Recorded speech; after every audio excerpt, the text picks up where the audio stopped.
गुरुर्ब्रह्मा गुरुर्विष्णू गुरुर्देवो महेश्वरः गुरु साक्षात् परब्रह्म तस्मै श्री गुरवे नमः. सद्गुरुनाथ महाराज की जय. आणि एके कृषे एके स्थूळे एक रस्वे एके विशाळे पृथुतरी सरळे अप्रांते एके एके अनावरे प्रांजळे सव्यापारे एके निश्चळे उदासीन स्नेहाळे तीव्रे एके. आता याचा दोन दोन ओव्या घेतो म्हणजे तुमच्या लक्षात येईल. एक रोड तर एक स्थूळ, एक ठेंगणे तर एक उंच, एक जाड पसरलेले तर एक सरळ, एक अमर्याद, एक न आवरण्याजोगे तर एक सुलभ आहे, एक व्यापार करीत असलेले तर एक निश्चळ आहे, काही उदासीन रूपे तर काही प्रेमळ रूपे आहेत व काही तीव्र वाटत आहेत. आता हा जो सगळा प्रांत सुरू होतो ना, याच्यासाठी थोडीशी मानसिक बैठकीची खूप गरज आहे. इथं तुम्हाला संपूर्ण ध्यान वर्ग जो आपण करतो, जो तुम्ही केला आहे, तो इथं पूर्णपणे उपयोगी पडणार आहे. लक्षात घ्या. आता प्रत्यक्ष श्रीकृष्ण हे कुठल्या जाणीवेमध्ये आहेत? हे त्यांच्या अतिमानसिक हृदयाच्या जाणीवेमध्ये आहेत. लक्षात घ्या. ते परब्रह्माच्या स्वरूपातच आहेत, फक्त सगुणात आहेत. लक्षात. ही जी अवस्था आहे अतिमानसिक विज्ञानमय पुरुषाची सतत अनुभूती, मी मागे पण सांगितलंय तुम्हाला. श्रीकृष्ण कळलं अवघड काय जात आहे, त्याचं कारणच हे आहे की श्रीकृष्ण हे सतत त्यांच्या योग स्थितीमध्येच होते आणि ते मी ब्रह्म आहे आणि सर्वं खलु इदं ब्रह्म या एका जाणीवेतून सर्व कर्म घडवत होते. काय घडणार आहे, काय घडवायचं आहे, काय होणार आहे, कसं होणार आहे, कसा त्यापर्यंत माझ्यापर्यंत येऊन पोहोचणार आहे, हे सर्व त्यांना माहिती होतं. ही जी भूमिका आहे, ही भूमिका अतिमानसिक जाणीवेची आहे. लक्षात ठेवा. आणि याच्यामध्ये त्यांचे जे सत्य स्वरूप आहे, परब्रह्माचं सत्य, सत, चित आणि आनंद, हे जे मूळ स्वरूप आहे, सच्चिदानंद स्वरूप, या स्वरूपाच्या जाणीवेमध्ये त्यांची मानसिकता कायम व्यस्त असते. किंबहुना त्याच जाणीवेत ते सतत असतात. ती जाणीव त्यांनी पृथ्वीवरती आणलेली आहे. लक्षात घ्या. तिचा विस्तार केला नाही, मान्य आहे. रामानेही विस्तार केला नाही त्याचा. ती जाणीव पृथ्वीच्या गर्भात, हे योगी अरविंदांच्या भूमिका थोड्या वेगळ्या पडतात तिथं, नाही असं नाही. त्यांच्या भूमिका उलट याच्यामुळे कशा बरोबरच हे सिद्ध होतंय असं मला म्हणायचं थोडक्यामध्ये. हा पण विचार करण्यासारखा भाग आहे. त्यामुळे हा जो श्रीकृष्ण आहे, हा श्रीकृष्ण परब्रह्म स्वरूपच दिव्य जीवन जगणारा, किंबहुना इतरांनाही दिव्यतेकडे घेऊन जाणारा आणि सत्याची स्थापना करणारा कृष्ण आहे. लक्षात घ्या. आणि जेव्हा हे संपूर्ण त्याच्या जाणीवेमधनं उलट सुरू होते. आता गणित लक्षात घ्या. तो दाखवतोय, आता अर्जुनाला दाखवतोय. मग दाखवताना काय दिसतं? प्रथम काळ दिसतो. आपल्याला सुद्धा जेव्हा हे सर्व बघतो आपण उघड्या डोळ्यांनी, तेव्हा आपण काय बघतो? काळ बघत असतो. काळ. आणि काळाच्या जाणीवेमध्ये काय आहे? निर्मिती आहे, जीवन आहे आणि लय पण आहे. आपण काळ म्हणजे फक्त मृत्यू समजतो, तसं नाहीये.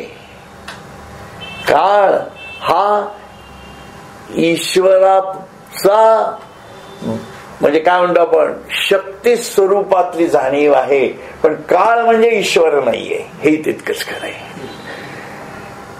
कारण तो कालातीत आहे, पण काळ त्याच्यापासून सुरू होतोय. कारण ती जाणीव जी आहे, मूळ मी ब्रह्म आहे आणि सर्व ब्रह्म, या जाणीवेतून काळाला सुरुवात झालेली आहे. आणि मी जेव्हा त्या स्वरूपामध्ये जातो तेव्हा मी कालातीत होतो. कालातीत व्हायचंय म्हणजे काय, कालातीत अशा प्रकारे व्हावं लागतं, मग तो अमर्त्य होतो, त्याला मृत्यू येत नाही, मृत्यूच्या पलीकडे जातो. लक्षात घ्या. म्हणून ही कालातीत अवस्था जेव्हा त्याच्या ह्याच्यातनं दिसायला लागते तेव्हा काळाची निर्मिती दिसते, पण तो कालातीत आहे. आणि याच्यामध्ये सगळ्या यंत्रणा त्याच्या समोर दिसायला लागतात. आता यंत्रणा म्हणजे आपण काय पाहतो, प्रत्येक निर्मिती दिसते, पण ही निर्मिती कुठून झालेली आहे? ही निर्मिती, एक निर्मिती अशी आहे की ती निर्मिती होते, जगते, नाश पावते, परत निर्माण होते, परत नाश पावते, चक्रवत परिवर्तन. ते त्याप्रमाणे ही निर्मिती सुरू आहे. पण ही निर्मिती कुठनं आलेली आहे, कोणी केली आहे? ही निर्मितीचं जे स्वरूप आहे, मूळ स्वरूप लक्षात घ्या, शांत म्हटलेलं आहे, जे नाश पावतंय ते स्वरूप, नाश पावणार हे पण त्याच स्वरूप आहे, कारण ते त्याच्यापासून निर्माण झालेलं आहे. लक्षात ठेवा. हे थोडं वेगळ्या प्रकारे चालेल, आता तुमच्या लक्षात येईल.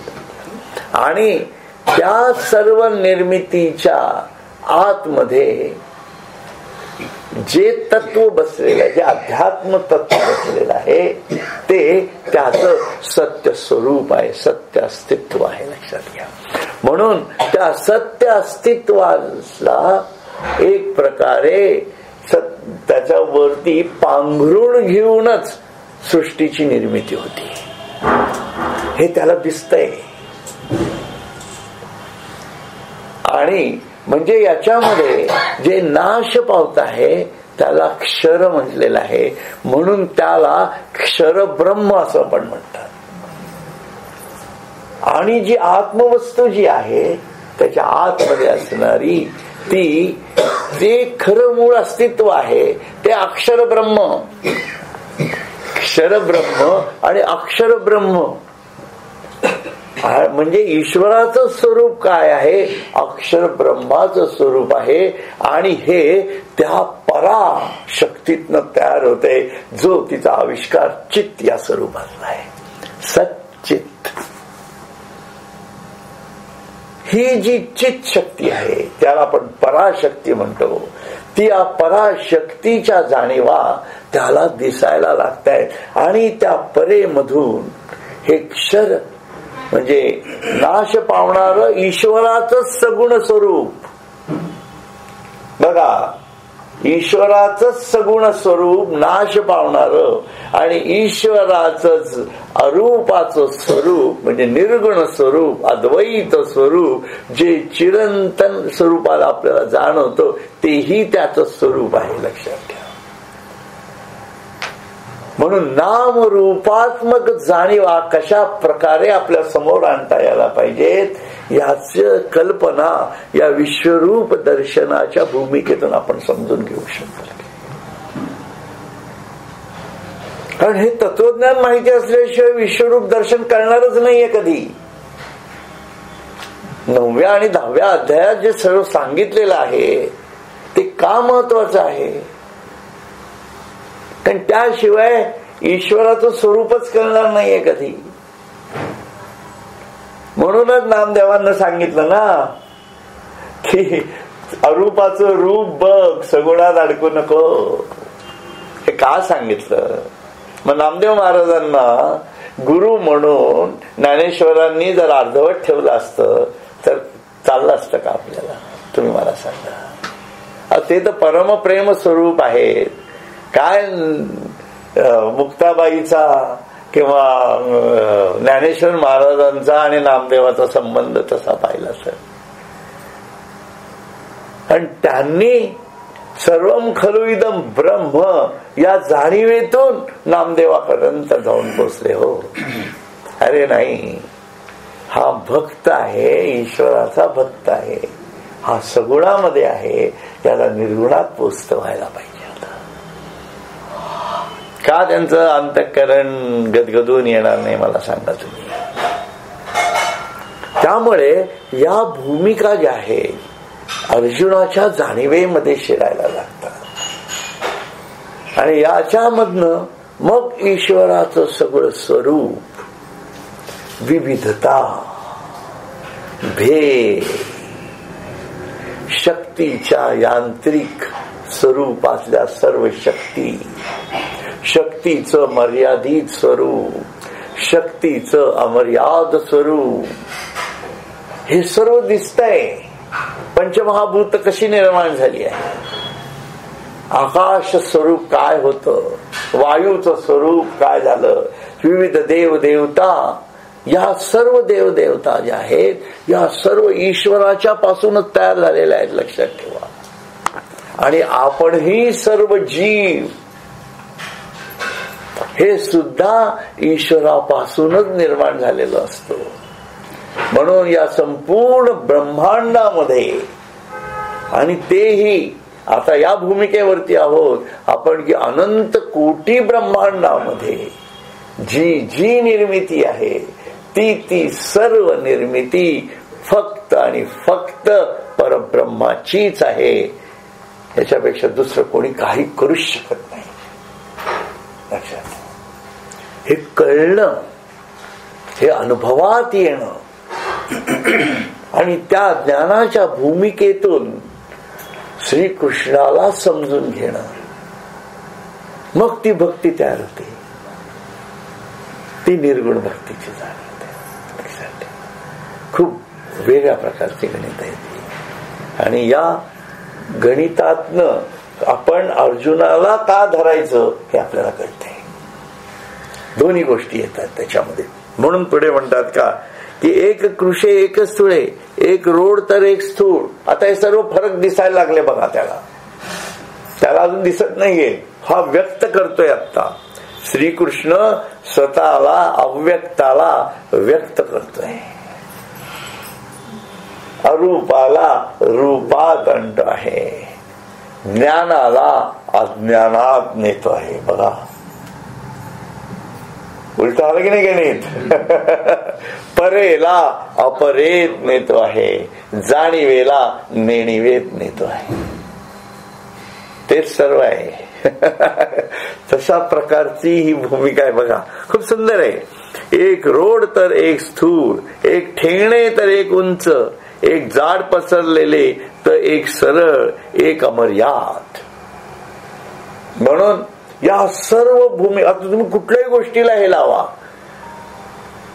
पण शक्ती स्वरूपाच्या जाणीवेतनं जर पाहिला पण तर तुमच्या लक्षात येईल जाड जाड म्हणजे जाडीला पण एकत्रित ठेवणारी एक शक्ती आहे. जाडीला पण तिची मर्यादा आहे. विशिष्ट जाडीला, विशिष्ट वस्तूला, म्हणून त्याला व्यष्टी म्हटलेलं आहे.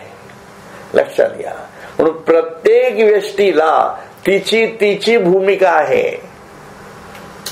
प्रत्येक वस्तू, पडदा असा आहे, भिंत जाड आहे, खांब असा आहे. माणसाला वाटतं मी तयार केलंय, पण सर्व शक्तीची जाणीव कशी तयार होतीये त्याच्यामध्ये, तेव्हा कुठं हा लोड घेतला जातोय. आपल्यामध्ये सुद्धा प्रत्येकाचं हाताची लांबी वेगळी, बोटाची लांबी वेगळी, पायाची लांबी वेगळी, उंची वेगळी, वर स्वरूपात दिसणारी आहे की नाही. केवढा फरक आहे हा. आणि या प्रत्येक फरकामध्ये ईश्वराची शक्ती मर्यादित, अतिमर्यादित, सूक्ष्म, तसंच अमर्याद, अति अमर्याद, सर्व प्रकारचे. साधं मनाचं उदाहरण घ्या. साधं नाही, ते भयंकर आहे.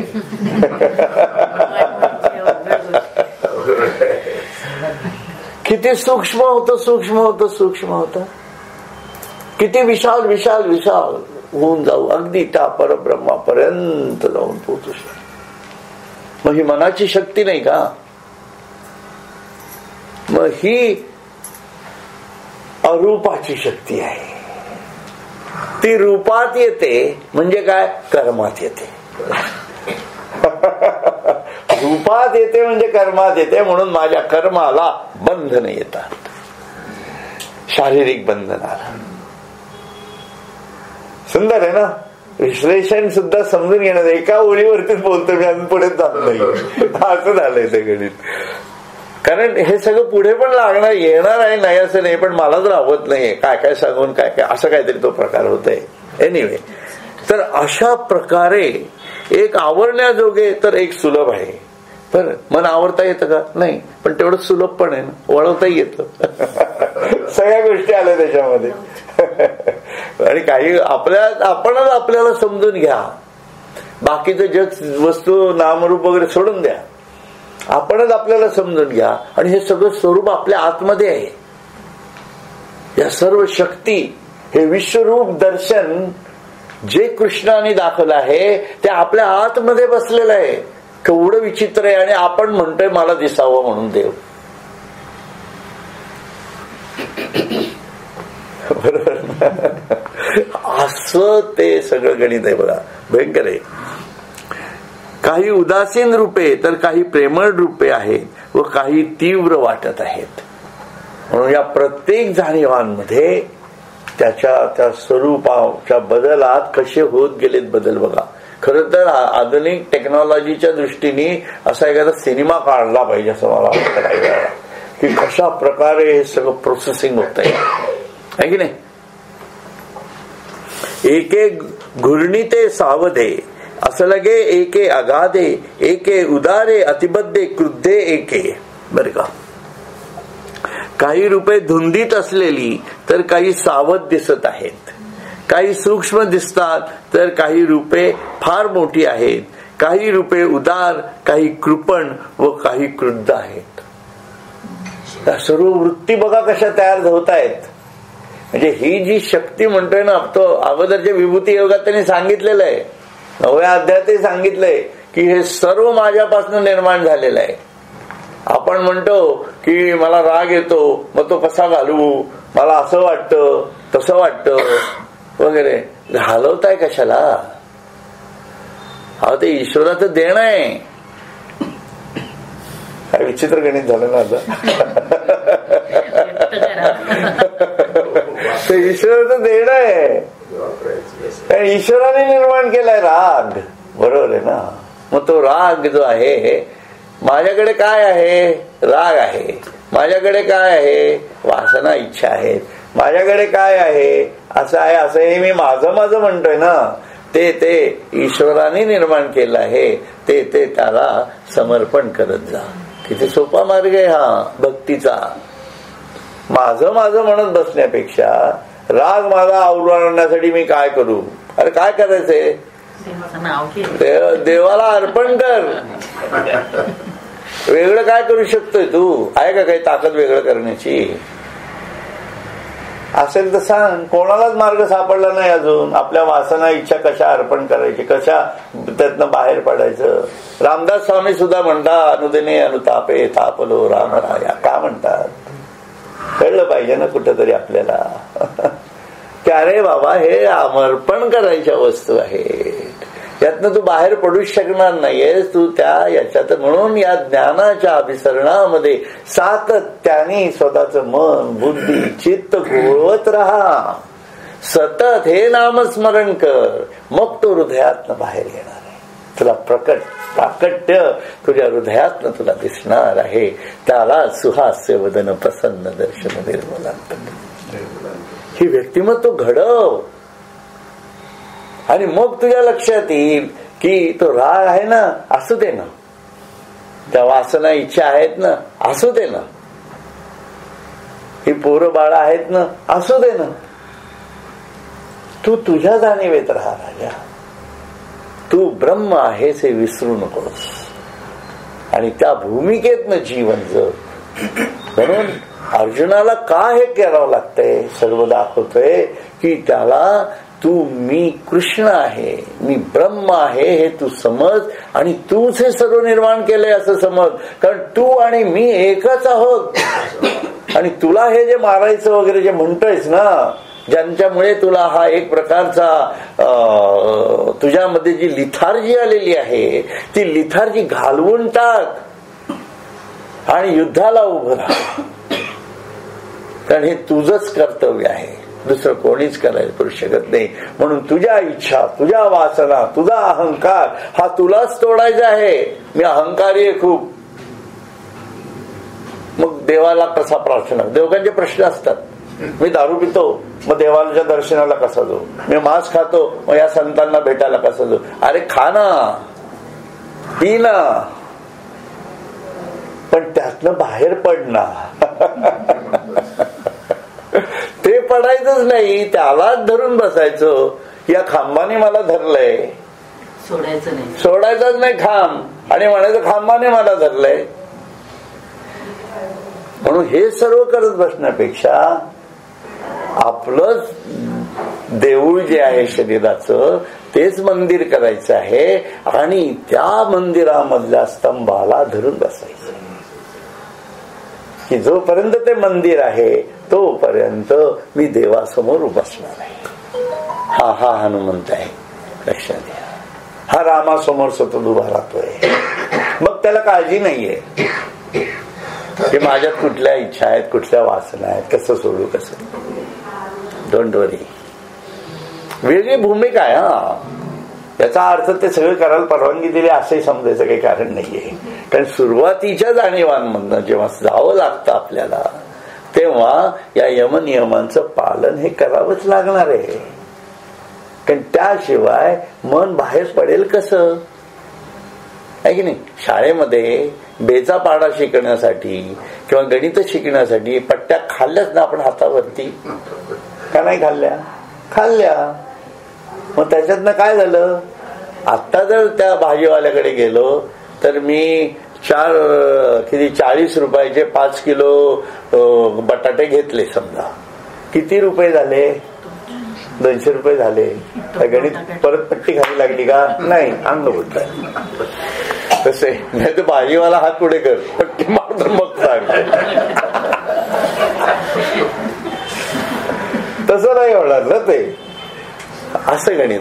तर त्यामुळे हे आपल्याला कुठं ना कुठेतरी आपल्या जीवनात आणावं लागणार आहे. म्हणून म्हणतात ते एके शांते सन्मध्ये स्तब्धे एके सानंदे गर्जिते निशब्दे सौम्ये एके. जे काही रूपे शांत दिसत आहेत तर काही मदयुक्त दिसत आहेत, काही स्तब्ध, काही आनंदयुक्त, काही रूपे गर्जना करीत असलेली तर काहीच्या तोंडून एक शब्दही निघताना दिसत नाही व काही अत्यंत सौम्य आहेत.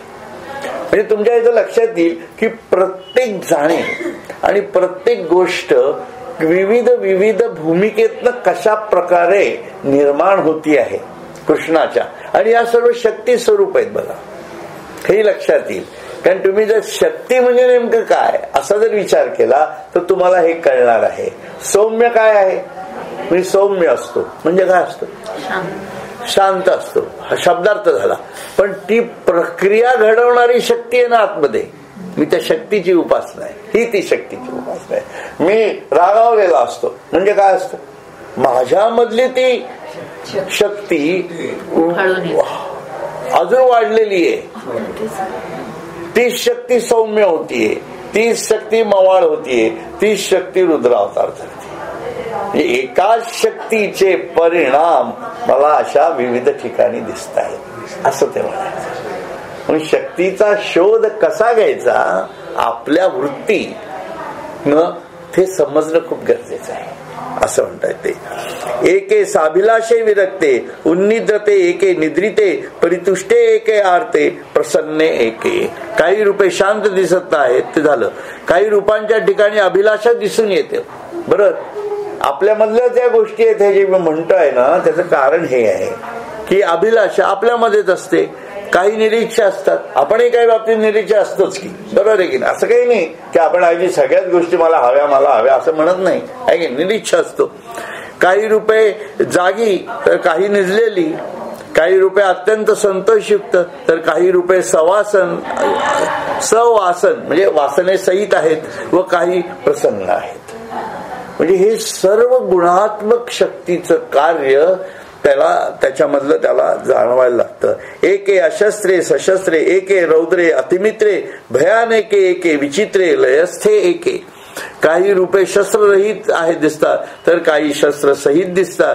काही रूपे अतिभयंकर आहेत तर काही रूपे अत्यंत मित्राप्रमाणे भासतात. आणि काही रूपे विक्राळ आहेत तर काही विचित्र आहेत व काही रूपे सर्व वृत्तींचा लय करून समाधिस्थ झालेली दिसत आहेत. लयस्थ म्हणजे लय झालेलं असतं. म्हणजे ही सर्व रूप म्हणजे नामरूपात्मक गोष्टी ज्या आहेत या प्रत्येक काळाच्या भूमिकेतनं, शक्तीच्या जाणीवेतनं कशा प्रकारे प्राकट्य साधतायत हे तो त्याला दाखवतोय आता कृष्णा अर्जुनाला. एके जनन लीला विलासे, एक पालनशीले लालसे, एक संहारके सावेसे, साक्षीभूते एके. कुठे गेलं ते?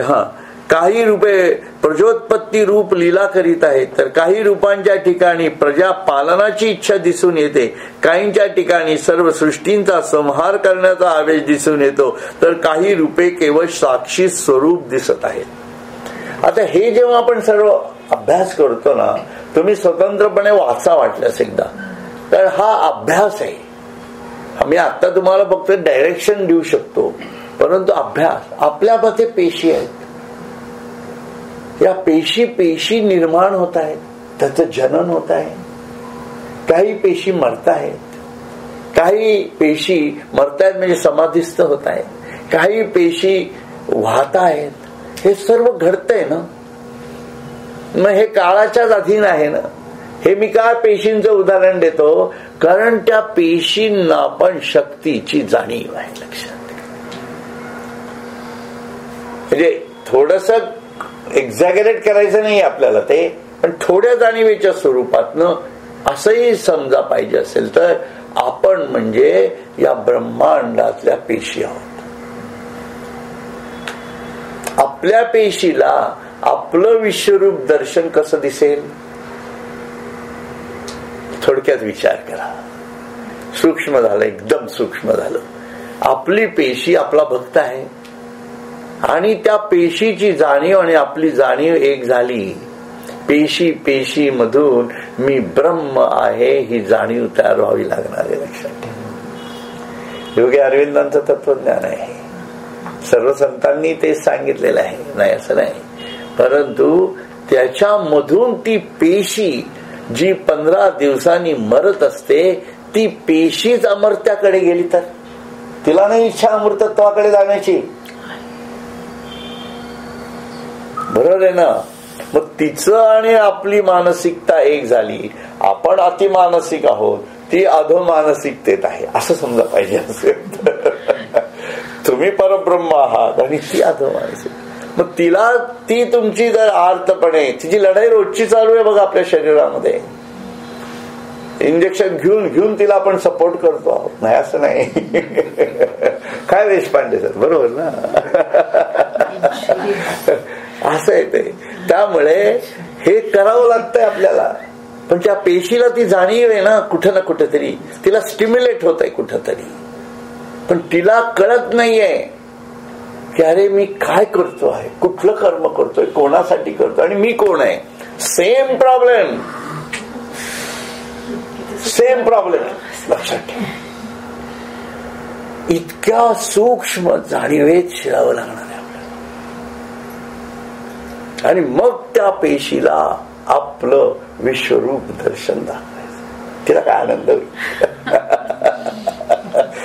आणि तीच हृदय आणि आपलं हृदय एक होऊन जाईल. ती पेशी म्हणजेच मी आणि मी म्हणजे असं काहीच स्वरूप समजण्यासाठी म्हणून मी तुम्हाला सांगितलं. खरं आहे खोटं आहे मला माहित नाही, परंतु समजण्यासाठी याचा नक्कीच उपयोग होईल. इतक्या सूक्ष्मतेत जावं लागतंय. ती दृष्टी आणि हे कसं केलंय, ज्ञानेश्वरांनी हे वर्णन केलेलं आहे अगोदरच. ज्ञानेश्वरांची दृष्टी कशी होती बघा कृष्णाकडे बघण्याची, हेही आपल्याला कळतं. का ज्ञानेश्वरांना माऊली म्हणायचं त्यांना? कारण ते आपल्याला, आपल्या जीवाला त्याप्रमाणे बघतायत. ही ती माऊलीची कृपा आहे, हे परमप्रेम स्वरूप आहे. बरोबर आहे की? अशा भूमिकेतनं ते बघायचंय. एवं नाना विधे परी बहुवसे आणि दिव्य तेज प्रकाशे देवीची एका ऐसे वर्णही नव्हे. पुढे गेलो. अशा रीतीने नाना प्रकारची अनंत रूपे दिसतात, तरी ती असंख्य आहेत आणि त्या सर्वांचे तेजही अपरिमित आहे. त्याचप्रमाणे त्या सर्व रूपांचे वर्णही एकसारखे नाही. एवढं भिन्नत्व प्रत्येकामध्ये आहे. एके तातले साडे पंधरे तैसी कपिल वर्णे अपारे, एके सर्वांगी जैसे सिंदुरे डवरले नभ.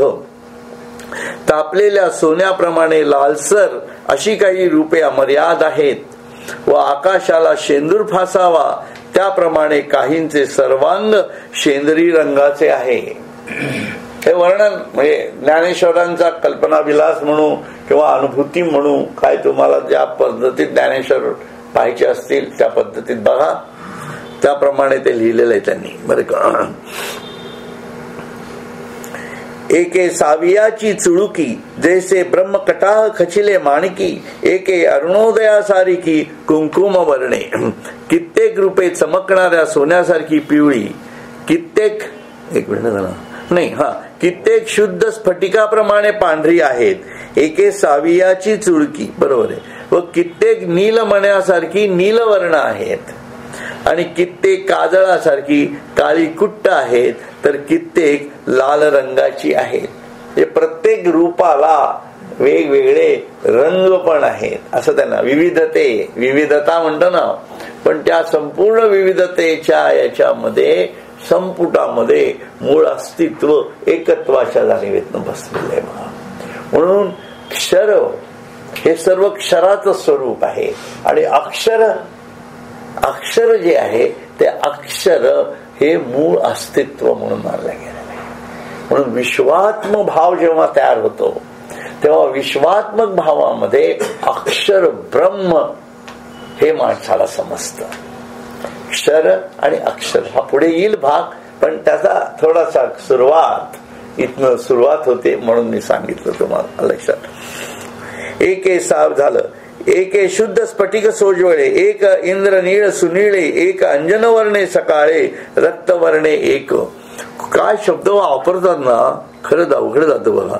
कित्येक शुद्ध स्फटिकाप्रमाणे पांढरी आहेत, कित्येक नीलमण्यासारखी नीलवर्ण आहेत, कित्येक काजळीसारखी काळी कुट्ट आहेत, ते झालं नाही का.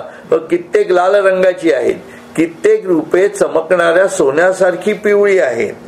बरं का. एके लसत कांचन समपिवळी, एके सजल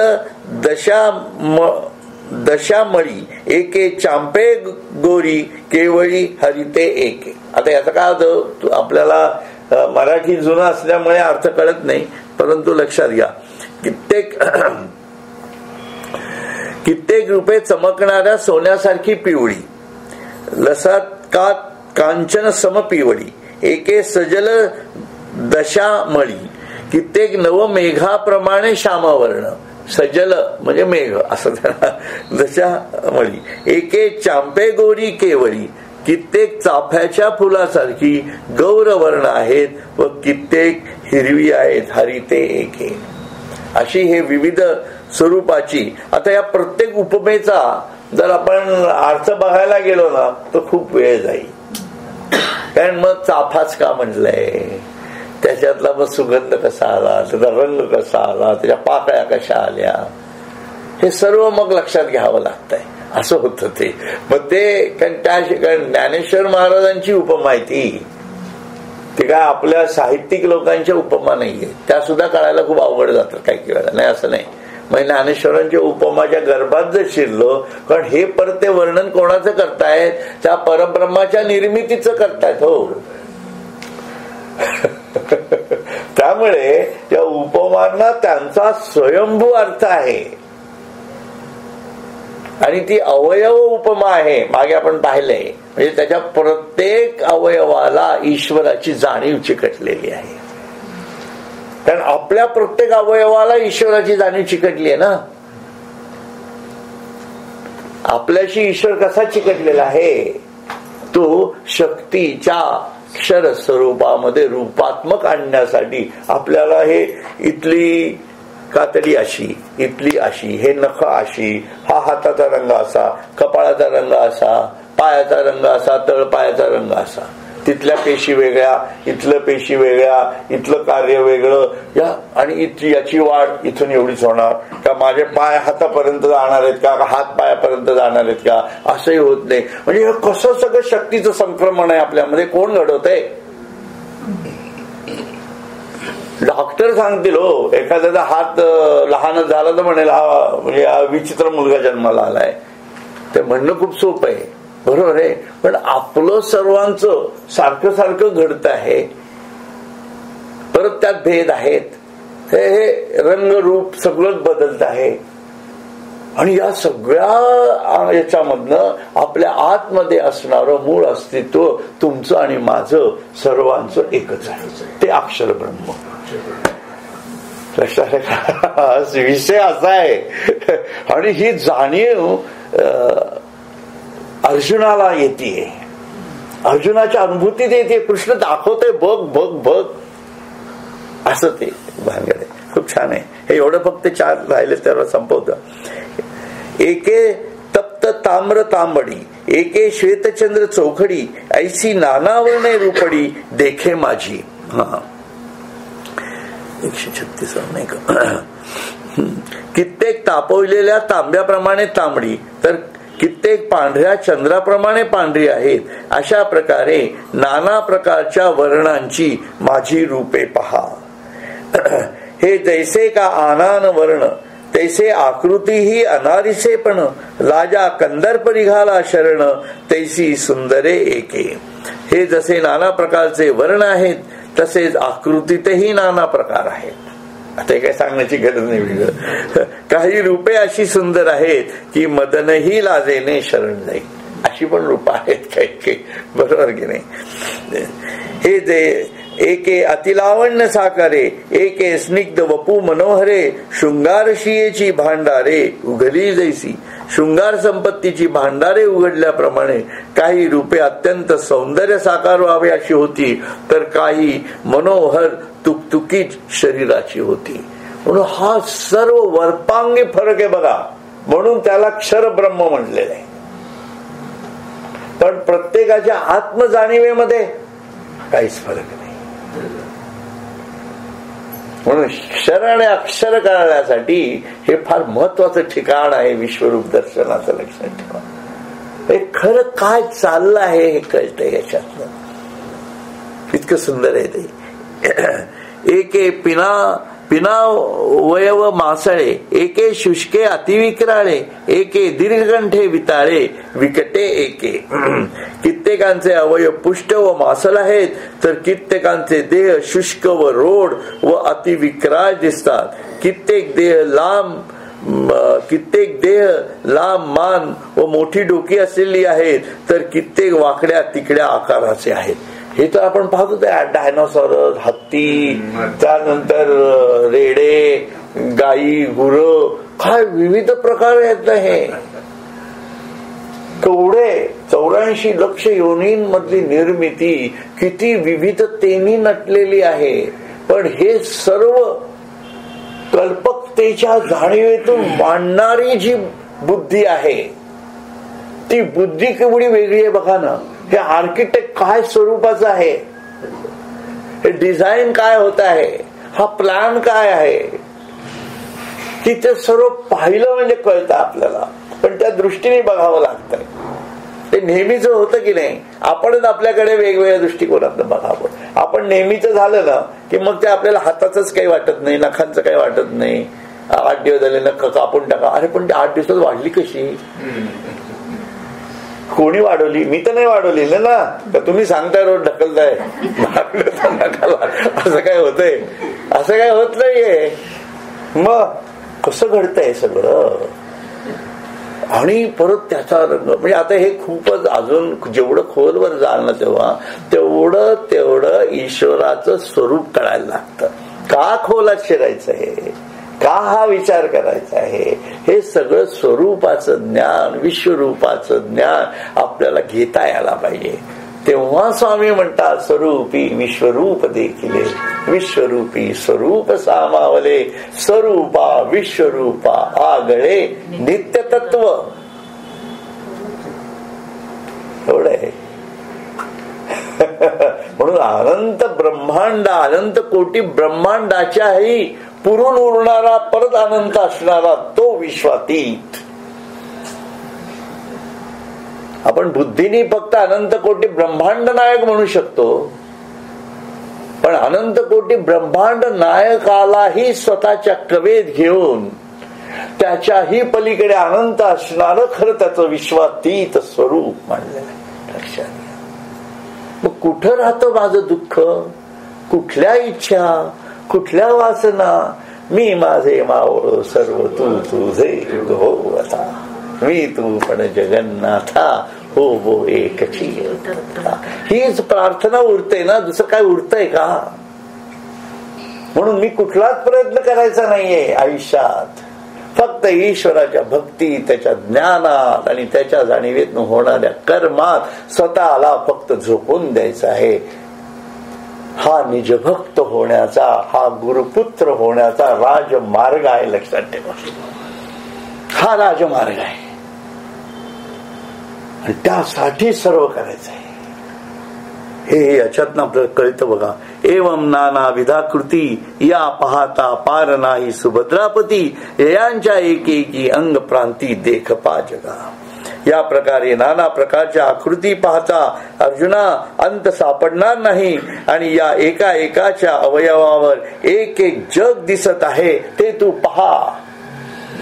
हा भांबावला असेल अर्जुन. लक्षात घ्या, वेळ लागले मला, वेळ लागले, वेळ लागलाय. अक्षरशः वेड्यासारखा झाला असेल बघा अर्जुन, आहे की नाही? काय म्हणून तो बांबावलाच ना, तो म्हणतो नको नको, अजून तर नाही, अजून पुढे ही सुरुवात आहे. केवढं अद्भुत ते जाऊन पोचतो आपण नुसतं. आणि ज्ञानेश्वरांचं म्हणजे काय कमाल कौतुक आहे. कौतुक म्हणजे काय, आपण कोण कौतुक करणारे त्यांचे की जाडकी बत्ती, परंतु खूपच सुंदर आहे. मला वाटतं या पॉइंटवरती थांबू आपण.